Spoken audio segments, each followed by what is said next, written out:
Hubo un momento que marcó el fin del ministerio terrenal de Jesús y el inicio del camino hacia su crucifixión.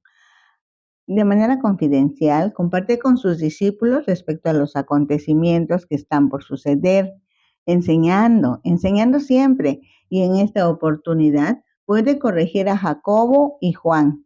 Y por otro lado, puntualiza que Jesús vino para servir y los que son sus seguidores deben seguir su ejemplo. Debemos seguir su ejemplo. Oremos, nos hace bien. Padre, gracias, muchas gracias por tu palabra, muchas gracias porque podemos divulgarla ahora, muchas gracias por los corazones dispuestos, por los oídos atentos, los oídos ungidos y por el efecto que esta palabra hará en el corazón de muchas personas. Te adoramos y te exaltamos. Bendito sea tu nombre. Amén. Ahora vamos a Marcos 10, 32 al 34. El versículo 32 vamos a dividirlo. En la primera parte dice, iban por el camino subiendo a Jerusalén. Y Jesús iba adelante, y ellos se asombraron y le seguían con miedo. Jesús va a Jerusalén. Jerusalén era el centro religioso del pueblo judío, y la llegada del Mesías es simbólica, pues no solo cumple con las profecías del Antiguo Testamento, sino que también se enfrenta a las autoridades que lo rechazan. Este es un momento decisivo, ya que marca el final del ministerio terrenal de Jesús y el inicio del camino hacia su crucifixión. Porque Jesús es Dios, y Dios sabe todo lo que sucede en todo tiempo, el conocimiento de lo que le espera, y a pesar de ello, avanzar hacia ese su destino es un acto valiente y obediente a la voluntad de su Padre. El miedo de los discípulos estaba justificado. La oposición cada vez era mayor, y ellos no lo sabían, pero intuyen que el desenlace no será tan gratificante. En la segunda parte del versículo 32 leemos, entonces volviendo a tomar a los 12 aparte, les comenzó a decir las cosas que habían de acontecer. He aquí, subimos a Jerusalén, y el Hijo del Hombre será entregado a los principales sacerdotes y a los escribas, y le condenarán a muerte y le entregarán a los gentiles. Con la expresión el Hijo del Hombre será entregado, Jesús se identifica con la profecía de Daniel. Daniel 7:13 dice, miraba yo en la visión de la noche, y aquí con las nubes del cielo venía uno como un hijo de hombre, que vino hasta el anciano de días, y le hicieron acercarse delante de él. Y le escarnecerán, dice Marcos 10:34, le azotarán y escupirán en él, y le matarán, mas al tercer día resucitará. En la lectura de los evangelios, los discípulos luchan con la idea de un Mesías sufriente en lugar de un liberador político. Realmente no son los evangelios, es un evangelio escrito por diferentes autores. Pero Jesús le expresa la profundidad del sacrificio que está dispuesto a hacer y la necesidad de que sus seguidores comprendan la naturaleza de su misión. Jesús no solo habla del sufrimiento, muerte y sepultura, incluye la esperanza y la certeza de que la muerte no tendrá la última palabra. Esta es una declaración muy especial para la fe cristiana que pone el fundamento en la esperanza de la vida eterna. Dice Lucas 18:34, pero ellos nada comprendieron de estas cosas, y esta palabra les era encubierta y no entendían lo que se les decía. Los discípulos aún no habían recibido la revelación de esta palabra. Más adelante se presentó una discusión entre Jesús y sus discípulos acerca de quién tendría el mejor lugar en el reino de Dios. Lo anterior demuestra el grado de espiritualidad de los discípulos. Por ello dice que la palabra les era encubierta y no entendían lo que se les decía. Esta experiencia de los discípulos describe muy bien la situación de muchos cristianos de hoy que aún no han creído en Jesús como Salvador, sanador, restaurador. Entonces, aunque tengan estudios profundos de la Escritura, difícilmente aceptarán el señorío de Cristo para sus vidas. La muerte y la resurrección de Jesús es el evento central del cristianismo, y se considera que es la prueba de su divinidad y su amor por la humanidad. Vamos a Mateo 20, 20 al 23 y Marcos 10, 35 al 40. Dice Mateo 20, 20. Entonces se le acercó la madre de los hijos de Zebedeo con sus hijos, postrándose ante él y pidiéndole algo. Él le dijo, ¿qué quieres? Ella le dijo, ordena que en tu reino se sienten estos dos hijos míos, el uno a la derecha y el otro a tu izquierda. Dice Marcos 10:35. Entonces Jacobo y Juan, hijos de Zebedeo, se le acercaron, diciendo, Maestro, querríamos que nos hagas lo que pidiéremos. Él les dijo, ¿qué queréis que os haga? Ellos le dijeron, concédenos que en tu gloria nos sentemos el uno a la derecha y el otro a tu izquierda. Entonces Jesús les dijo, ¿no sabéis lo que pedís? ¿Podéis beber del vaso que yo bebo o ser bautizados con el bautismo con que yo soy bautizado? Ellos dijeron, podemos. Jesús les dijo, a la verdad, del vaso que yo bebo beberéis, y con el bautismo con que soy bautizado seréis bautizados. Pero el sentaros a mi derecha y a mi izquierda no es mío daros, sino a aquellos para quienes está preparado. Con todo lo que han vivido y aprendido en el curso que el maestro preparó para sus 12 discípulos, aún tenían la influencia meramente humana, y esto lleva a varias consideraciones. La petición de la madre de Juan y Jacobo, según Mateo, y la petición de Juan y Jacobo, según Marcos, era la misma, que Juan y Jacobo estuvieran a la izquierda y a la derecha de Jesucristo, manifestando así su humanidad al 100%. Esto es, no podían distinguir que el reino de Dios es totalmente diferente al reino de los hombres. La reacción de Jesús ante la petición de Juan y Jacobo fue, no saben lo que piden, porque en el reino de Dios el que quiera ser el primero debe ser el que sirva a todos. En Jesús ese principio significaba el sufrimiento, la muerte y resurrección. Jesús no se disgusta ni se siente incomprendido, sino que los lleva a la reflexión al lanzarles la pregunta, ¿pueden beber del vaso que yo bebo o ser bautizados con el bautismo con que soy bautizado? Con esta pregunta les quiso decir, en el reino de los cielos no hay primer lugar por mérito o por designación. En el reino de Dios, Dios es el que ocupa el primer y único lugar de honor y supremacía. De ahí se entregan los lugares por grado de servicio.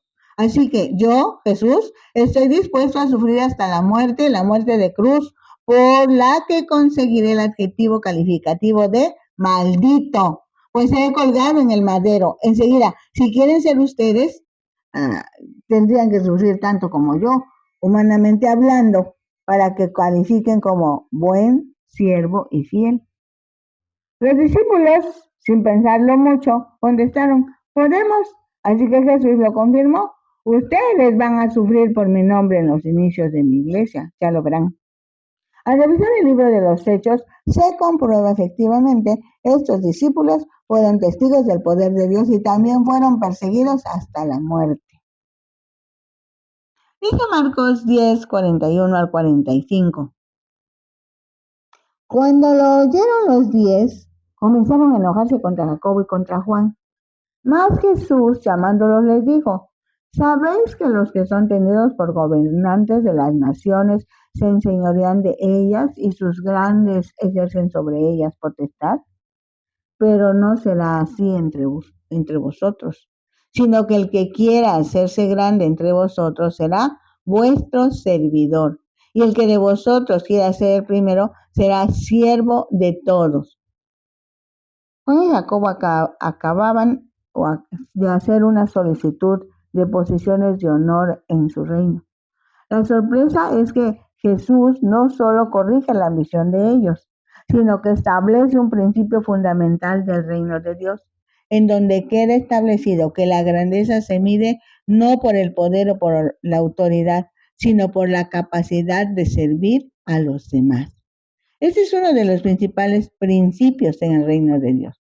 Cada uno deberá buscar la o las maneras en que pueda y deba servir a los demás y es entonces cuando será considerado para asignarle una responsabilidad en el reino, no un lugar de honor para recibir aplausos, condecoraciones, nombramientos y demás. Marcos 10:45 dice, porque el Hijo del Hombre no vino para ser servido, sino para servir y para dar su vida en rescate por muchos. Jesús dijo estas palabras precisamente al final del ministerio o servicio de Jesús hacia la humanidad aquí en la tierra, exactamente antes de su entrada en Jerusalén, en la semana en la que sería crucificado. Es la razón por la que se consideran como un puente o conexión entre su ministerio de servicio y el sacrificio que estaba a punto de llevar a cabo, haciendo hincapié en la conexión entre el servicio y el sacrificio definitivo en bien de toda la humanidad. Porque con esta expresión Jesús prepara a sus oyentes, pues les va a dar una razón. ¿Cuál es? El Hijo del Hombre. Jesús utiliza esta expresión para referirse a sí mismo, manifestando que tiene dos naturalezas, la humana, hombre, la divina, Dios.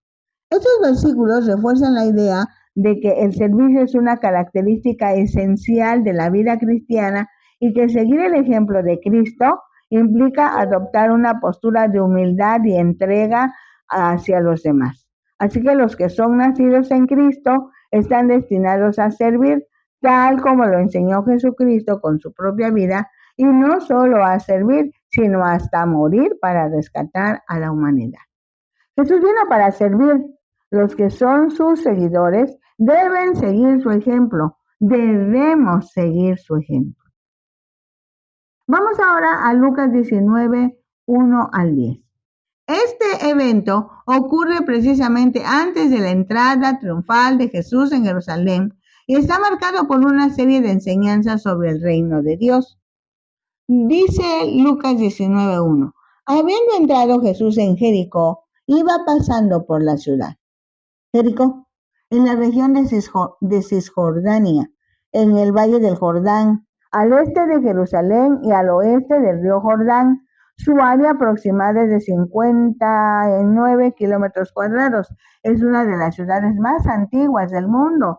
Las excavaciones realizadas revelan varias capas de ocupación, lo que hace pensar que la ciudad ha sido un importante centro de actividad humana a lo largo de los siglos. En la Biblia se menciona varias veces la ciudad de Jericó, iniciando por el tiempo de la conquista de la tierra prometida con Josué, cuando dieron 7 vueltas y la conquista fue definitiva, según Josué 6. Ese momento destaca la intervención divina, así como la fe y la obediencia entre los humanos. En el tiempo de los profetas, Eliseo purificó las aguas de la ciudad, lo que consiguió prosperidad para toda la ciudad. Así que Jericó fue un lugar de renovación y restauración, donde Dios intervino en momentos de necesidad. Cuando Jesús estuvo en la tierra, realizó milagros y sanidades en Jericó, mostrando que la salvación y la sanidad son para todos. Dice Lucas 19:2, y sucedió que un varón llamado Zaqueo, que era jefe de los publicanos y rico. Zaqueo significa puro o inocente. En ese tiempo, el Imperio Romano había conquistado al mundo conocido y ocupaba funcionarios para recaudar impuestos y las capacitaciones sobre las tierras.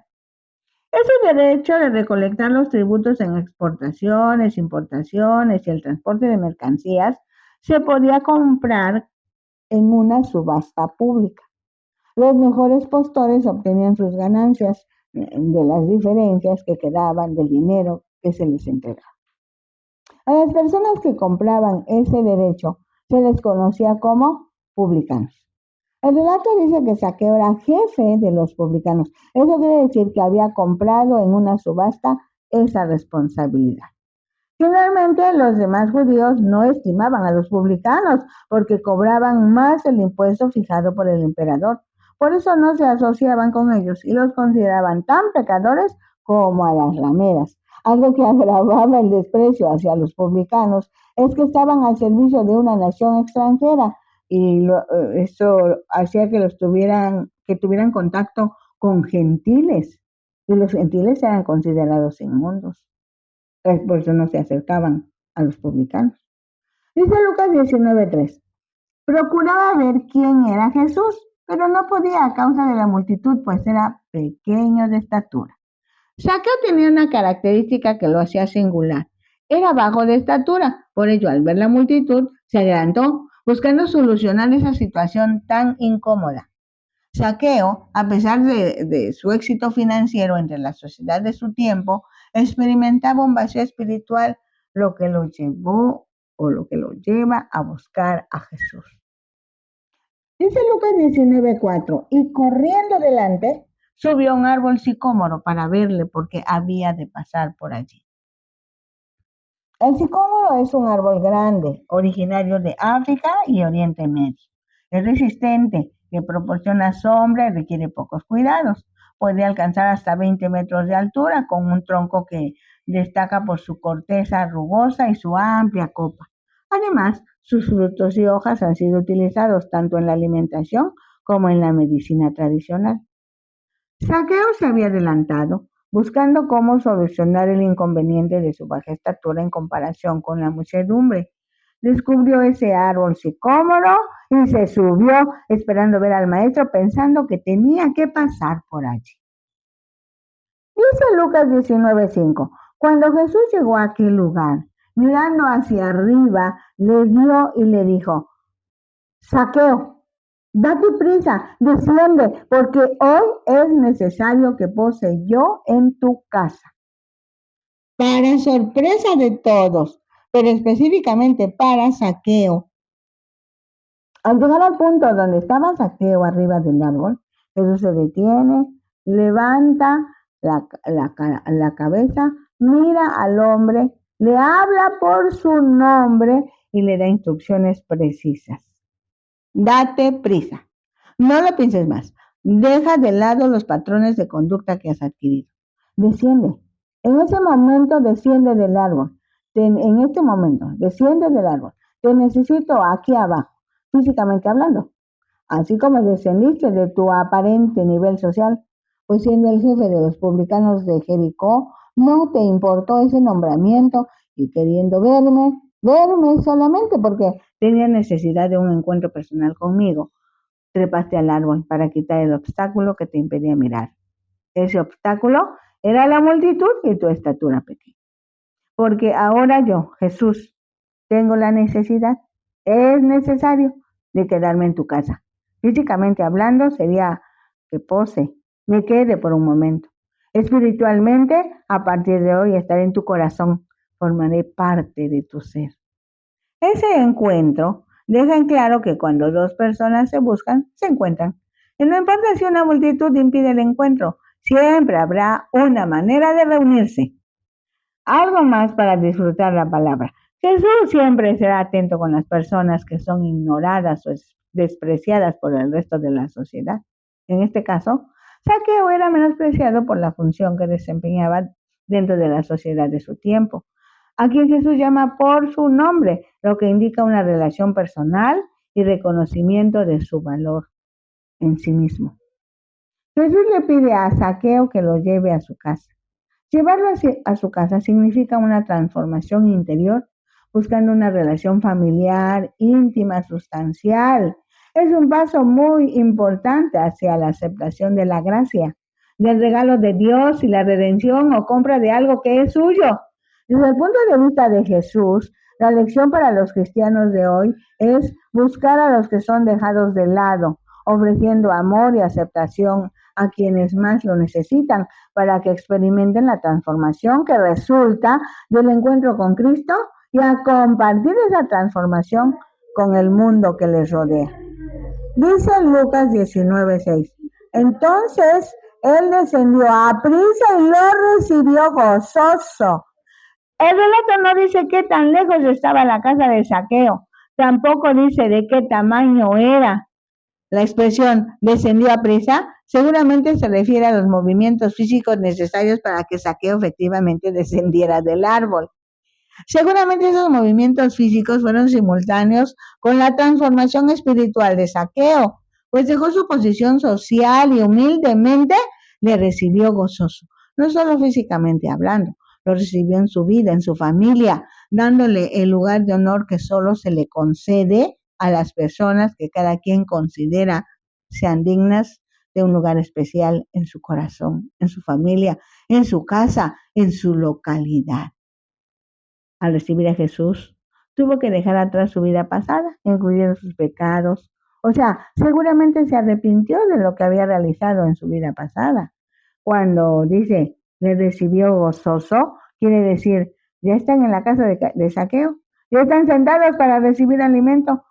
Lo recibió con todo el gusto y satisfacción que le brinda el haber obedecido a la solicitud de Jesús, pero también con el apoyo de la servidumbre. Como era un hombre rico e importante dentro de la ciudad, debía estar preparado para que en cualquier momento estuviera un banquete servido. Dice Lucas 19:7, al ver esto, todos murmuraban, diciendo que había entrado a posar con un hombre pecador. Como buenos humanos, las reacciones no se hicieron esperar. En ese tiempo era muy marcada la separación social con personas como Saqueo, pues al considerarlas inmundas, no se juntaban, no convivían con ellas. Así que cuando Jesús estaba en la casa de Saqueo, el susto fue general. Un judío, un maestro judío entró en la casa de un miserable publicano y están comiendo juntos. Dice Lucas 19:8. Entonces Saqueo, puesto en pie, dijo al Señor, he aquí, Señor, la mitad de mis bienes doy a los pobres, y si en algo he defraudado a alguno, se lo devuelvo cuadruplicado. El resultado del encuentro de Jesús con Saqueo y la aceptación de Saqueo para recibir en casa al maestro, recibirlo con un banquete, una fiesta, mostrando el asombro, la aceptación de Jesús y sus enseñanzas.